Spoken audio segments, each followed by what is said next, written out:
부동산학 원론. 이번 시간에는 부동산학의 연구 대상 2에 대해 학습하겠습니다.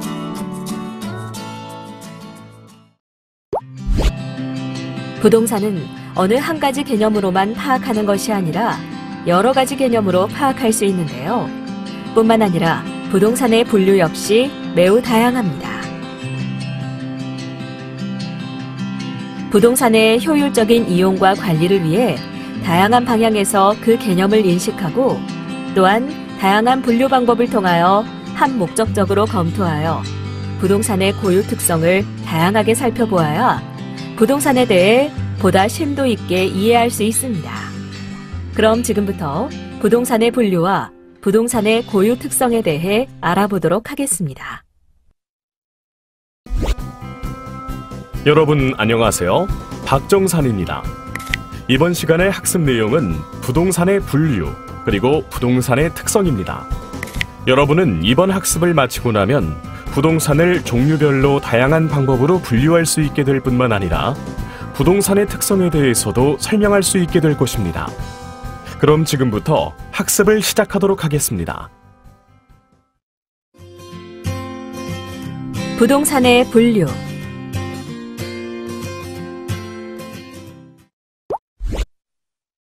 부동산이 여러 가지 개념으로 파악되는 것처럼 그 분류도 다양합니다.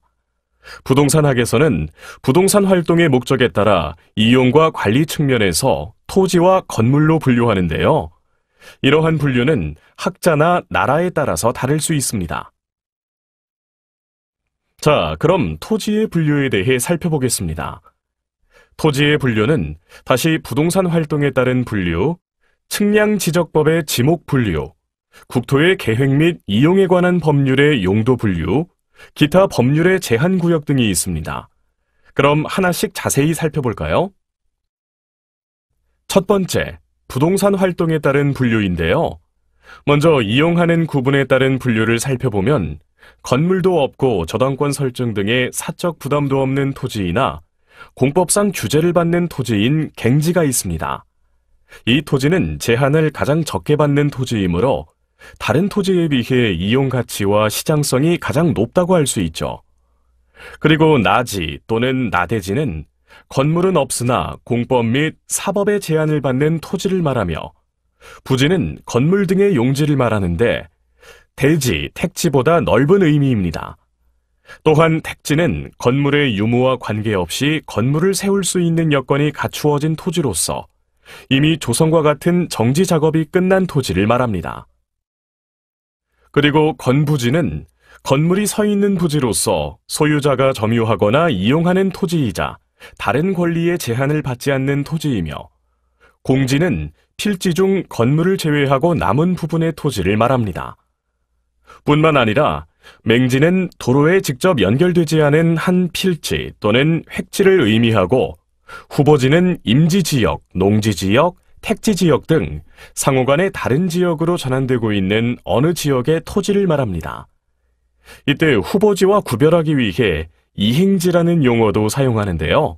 이행지는 임지지역, 농지지역, 택지지역 내에 지역 간 용도 변경이 진행되고 있는 토지를 말합니다. 다음으로 획지는 인위적, 자연적, 행정적 조건에 따라 다른 토지와 구별되는 토지로 가격 수준이 비슷한 어느 부분의 토지이며 필지는 측량, 수로조사 및 지적에 관한 법률과 부동산 등기법에서 정한 하나의 등록 단위로 표시한 토지인데요. 소유자나 권리자를 구분하기 위해 쓰는 것이며 제곱미터 단위의 면적으로 표시합니다. 마지막으로 생지는 도시 기반 시설을 하지 않은 토지로 황무지나 농지 같은 토지를 말합니다. 다음은 지세에 따른 분류인데요. 이 분류에 해당하는 토지에는 평지, 저지, 고지, 완경사지, 급경사지가 있습니다.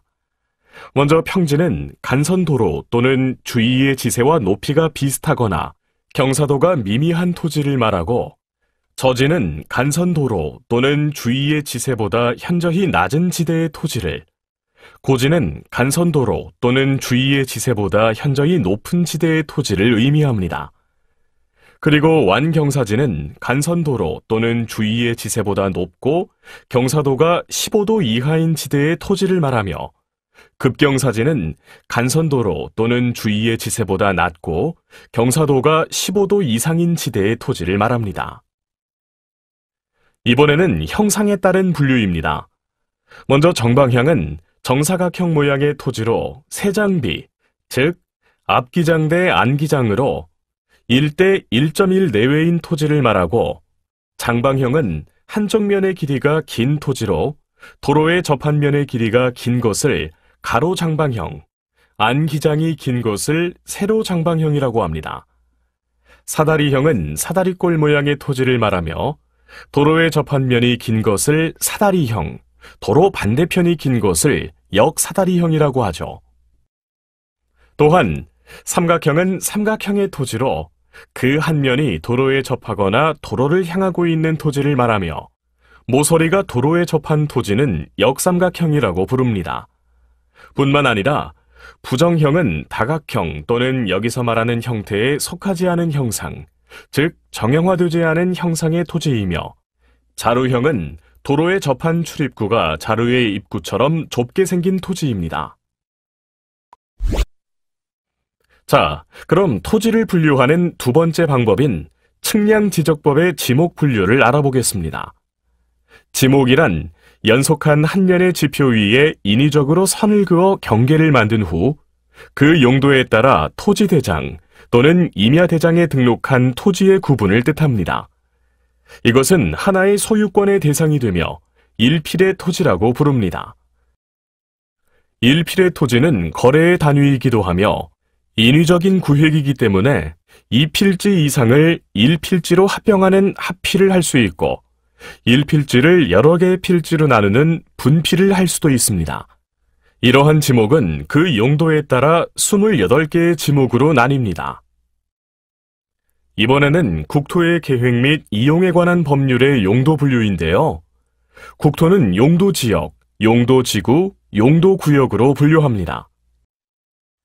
먼저 용도지역은 토지를 합리적이고 적합한 용도로 이용할 수 있도록 토지와 건축의 용도에 일정한 제한을 가하기 위하여 인위적으로 구분해 놓은 지역으로서 다음에 4가지 용도지역을 지정하고 있죠. 첫째, 도시지역은 주거지역, 상업지역, 공업지역, 녹지지역 4개의 지역으로 구분되며, 둘째, 관리지역은 보전관리지역, 생산관리지역, 계획관리지역의 3개의 지역으로 구분됩니다. 그리고 농림지역은 농지법에 의거한 농업진흥지역과 산지관리법에 의거한 보전산지 2개 지역으로 구분하고 있으며, 마지막으로 자연환경보전지역은 자연환경, 수자원, 해안, 생태계, 상수원 및 문화재의 보전과 수자원의 보호, 육성 등을 위한 지역을 의미하죠. 이러한 용도지역은 주거지역, 상업지역, 공업지역, 녹지지역으로 또다시 세분화합니다. 그렇다면 용도지구란 무엇일까요? 용도지구란 용도지역의 지정만으로 토지 이용의 목적 달성이 미흡한 경우에 용도지역의 제한을 강화하거나 완화하여 용도지역의 기능, 미관, 경관 및 안전 목적과 용도 관점과는 다른 차원에서 조처하기 위한 목적으로 도시관리계획에 의해 결정하는 지역을 말하는데요. 경관지구, 미관지구, 고도지구, 방화지구, 방제지구, 보존지구, 시설보호지구, 취락지구, 개발진흥지구, 특정용도 제한지구에 10개의 용도지구가 있습니다. 또한 용도구역이란 국토교통부 장관이 필요시 도시관리계획에 따라 개발제한구역, 도시자연공원지역, 입지규제 최소구역, 시가화 조정구역, 개발밀도관리구역, 기반시설 부담구역 등으로 지정한 구역을 말합니다. 자, 그럼 토지 분류 중 마지막으로 기타 법률의 제한 구역을 살펴보겠습니다. 여러 가지 법률에서 토지 이용을 제한하기 위해 구역을 지정하고 있는데요. 농지법의 농업진흥구역 및 농업보호구역, 자연공원법의 공원구역, 도로법의 도로구역 및 접도구역, 하천법의 하천구역, 수도법의 상수원 보호구역, 군사기지 및 군사시설 보호법의 군사기지 및 군사시설 보호구역, 그리고 문화재 보호법의 역사, 문화, 환경 보존지역, 전원개발 촉진법에 전원개발사업 예정구역이 있으며 이 외에도 다양한 제한구역이 있습니다. 이번에는 건물의 분류에 대해 알아보겠습니다.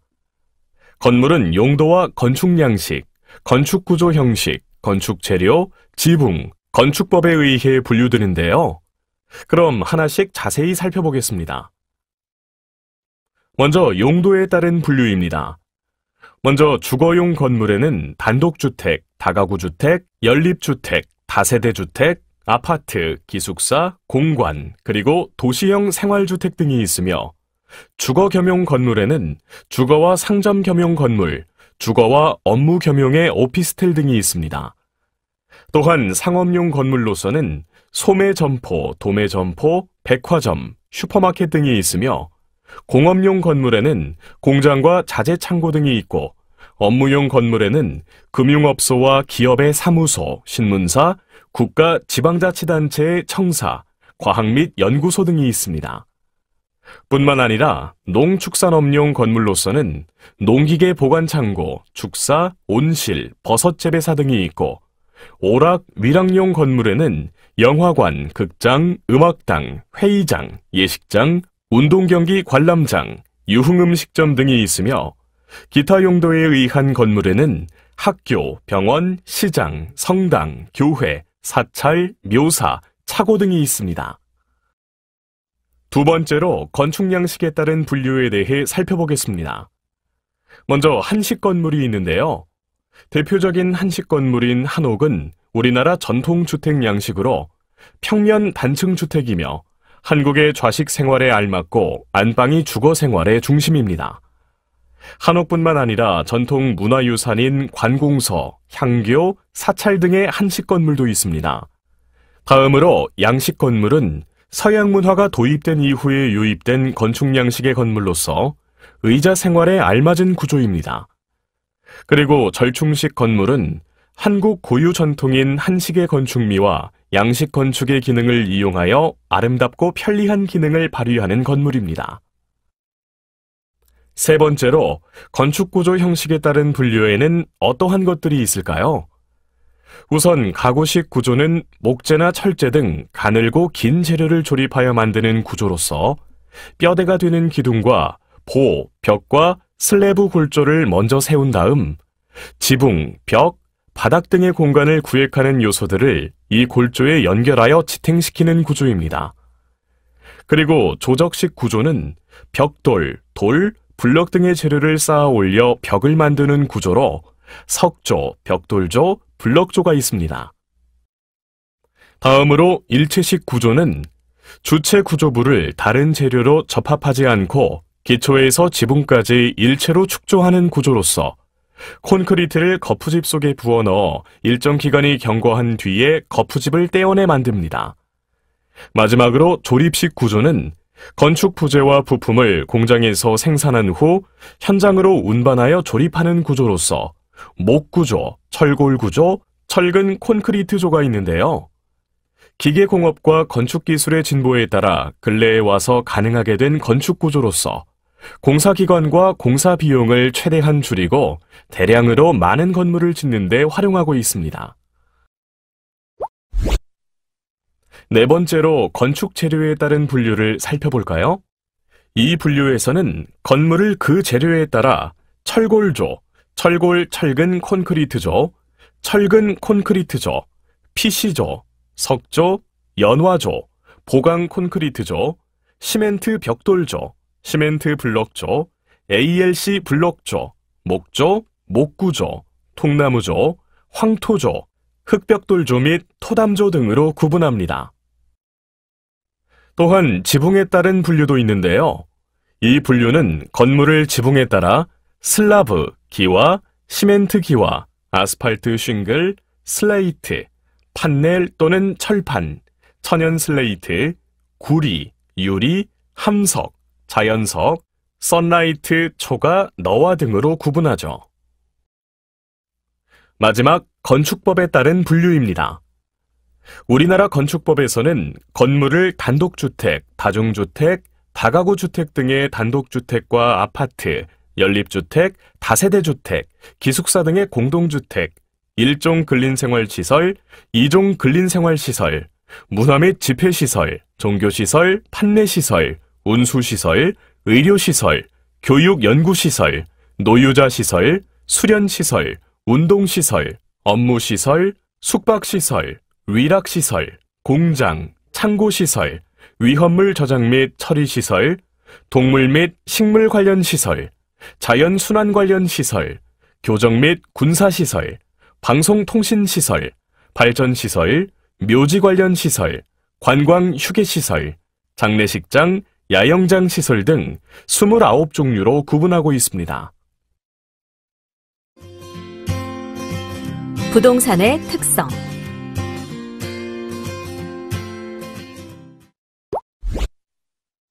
부동산도 다른 사물처럼 특성이 있는데요. 부동산의 특성은 본래의 자연 특성과 사람과 어떤 관계를 맺을 때 나타나는 인문 특성으로 나뉩니다. 즉, 자연 특성은 자연물 자체의 성격을 말하는 것으로서 물리 특성이라고 하며, 인문 특성은 인위적으로 부여한 경제 특성, 제도 특성 등을 말하죠. 그럼 각각의 특성에 대해 살펴보겠습니다. 먼저 부동산의 자연 특성입니다. 첫 번째 특성은 부동성인데요. 부동성이란 토지가 움직이지 않고 위치도 변화시킬 수 없는 것을 말합니다. 다른 말로 위치의 고정성, 비이동성이라고도 하죠. 두 번째는 영속성으로서 토지를 계속 이용해도 소모되거나 마멸되지 않는 성질을 말합니다. 이를 불변성, 수명장구성, 지구성 또는 비소모성 등으로도 표현하는데요. 건물은 인공물이기 때문에 반영속적이라고 할 수 있습니다. 세 번째 자연 특성인 부증성에 대해서도 살펴볼까요? 부증성은 토지가 다른 생산물처럼 노동이나 생산비를 투입하여 그 자체의 양을 늘리거나 재생산할 수 없는 특성을 말하며, 이러한 특성은 부동산 현상 및 활동에서 토지의 독점 소유욕, 토지 이용 집약화, 토지 부족 문제 등의 문제를 발생시킵니다. 네 번째, 개별성은 부동산의 부동성에 기인한 것으로서 토지는 위치, 지형, 지세, 집안 등이 서로 동일한 것이 없을 뿐만 아니라 주위 환경, 경관, 위치 등이 다르고 다양한 개성을 지닌다는 특성을 가집니다. 이를 이질성, 유일무이성, 비대체성 또는 비동질성이라고도 합니다. 다섯 번째, 적재성은 토지가 건물이나 농작물 등을 지탱하여 그 기능을 발휘하게 하는 성질을 말하며 지지력이라고도 하는데요. 이 적재성은 생산과 함께 토지의 본원적 기능이라고 할 수 있죠. 마지막으로 생산성은 토지가 스스로 생산력을 발휘하는 특성을 말합니다. 특히 농업 및 임업용지의 경우 작물과 임산물의 생산력이 있는데, 이는 토지의 가경력과 배양력의 자연적인 힘으로 유지되는 것입니다. 이번에는 부동산의 인문 특성을 살펴보겠습니다. 먼저 용도의 다양성입니다. 토지는 1, 2, 3차 산업용지와 주거용지, 공공용지의 5가지 용도로 쓰이는데, 이러한 용도는 2개 이상을 동시에 경합하거나 병존할 수 있고, 또 용도의 전환 및 합병, 분할도 할 수 있습니다. 두 번째 특성은 합병 및 분할 가능성으로서 토지가 이용 주체의 편의에 따라 법률이 허용하는 한도 내에서 자유롭게 합병, 분할할 수 있음을 의미하며 용도의 다양성을 지원하기도 합니다. 다음으로 세 번째 특성은 위치의 가변성으로서 상호 연관성 또는 상호 영향성이라고도 하는데요. 이 특성은 부동산 개발, 이용은 일반 상품 이용과 달리 그 양태가 고립적이며 주위 부동산에 영향을 미치는 것을 말합니다. 즉, 경제학상의 외부 효과나 영향을 의미하며 부동산의 사회, 경제, 행정 위치가 가변적임을 말하는 것이죠. 그리고 네 번째 특성은 희소성인데요. 토지는 용도에 따른 공급이 원활하지 못할 경우 희소성을 발휘하게 됩니다.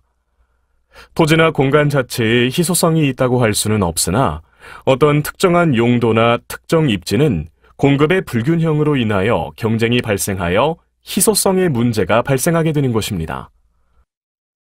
다음으로 5번째 인문 특성은 투자의 고정성입니다. 토지와 건물에 투자한 비용을 회수하기까지 많은 기간이 소요되는데요. 이러한 현상을 부동산 활동에서 투자의 고정성이라고 합니다. 보통 건물을 세우려면 대지를 구입하고 자금과 노동을 투입하게 되는데 사회 및 지역의 관점에서 보면 이러한 투자는 여러 해 동안 지속되어 정착되거나 확립된다는 것이죠. 다음은 고가성 및 등귀성입니다. 이는 부동산이 일반 상품보다 단위당 가격이 높고 총체적 가치가 많고도 큰 것을 말하는데요. 즉, 부동산업은 전형적인 자금 집약형 산업으로서 가격이 상승할 때는 한 번에 많이 오르는 특성이 있습니다. 7번째는 수규제성입니다. 어느 국가나 부동산의 이용과 거래를 규제하므로 이용자는 규제를 받아야 하는데 이를 수규제성 또는 수정책 영향성이라고 합니다.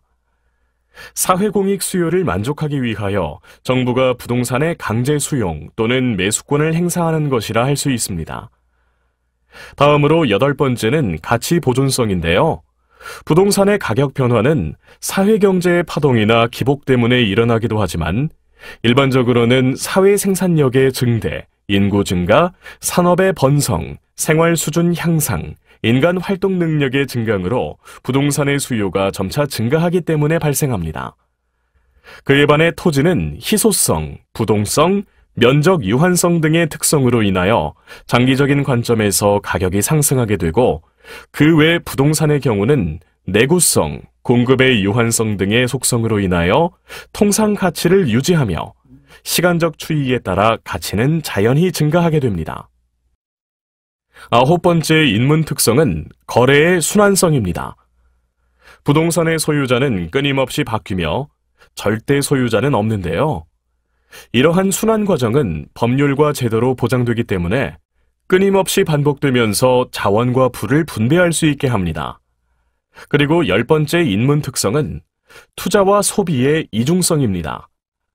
부동산은 부동성, 내구성 및 희소성 때문에 일종의 중요한 투자의 대상이 됩니다. 이와 동시에 부동산은 공장처럼 생산에 이용하는 생산 요소이기도 하며 주택처럼 생활에 이용하는 소비재이기도 합니다. 또한 상호 영향성이라는 특성도 있는데요. 상호 영향성은 부동산이 주위의 부동산과 서로 영향을 미치는 것을 나타내는 것으로서 가격이나 건물의 용도 등과도 직접적인 관계가 있으며 주위 부동산 상황에도 영향을 주고받고 있습니다. 그리고 부동산의 마지막 인문 특성은 낮은 현금성입니다. 부동산은 가치가 크고 이동이 불가능할 뿐만 아니라 개별성이 강하여 매매가 빈번하지 않으며 수요가 있어도 적합한 매수인을 발견하거나 가격 협상에 많은 시간이 소요되기 때문에 현금화가 상대적으로 용이하지 않습니다. 지금까지 학습한 내용을 퀴즈를 통해 확인해 보겠습니다. 스타트 버튼을 클릭하세요.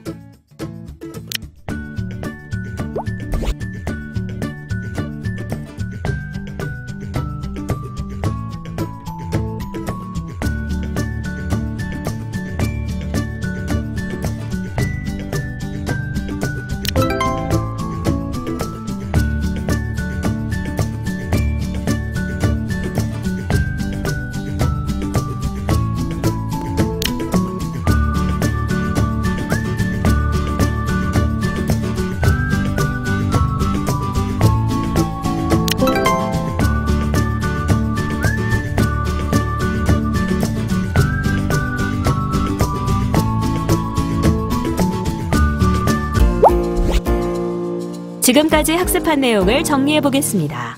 학습을 상기하면서 내용을 확인하세요.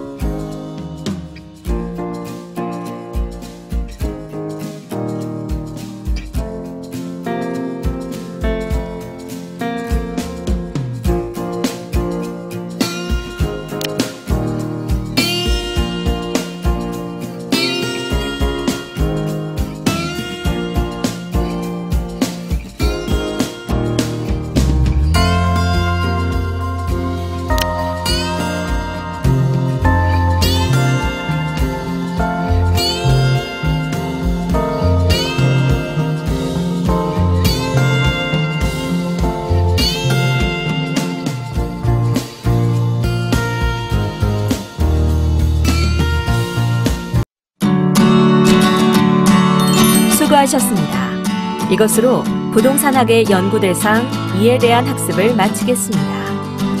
다음 시간에는 부동산 활동 및 부동산 현상에 대해 학습하겠습니다.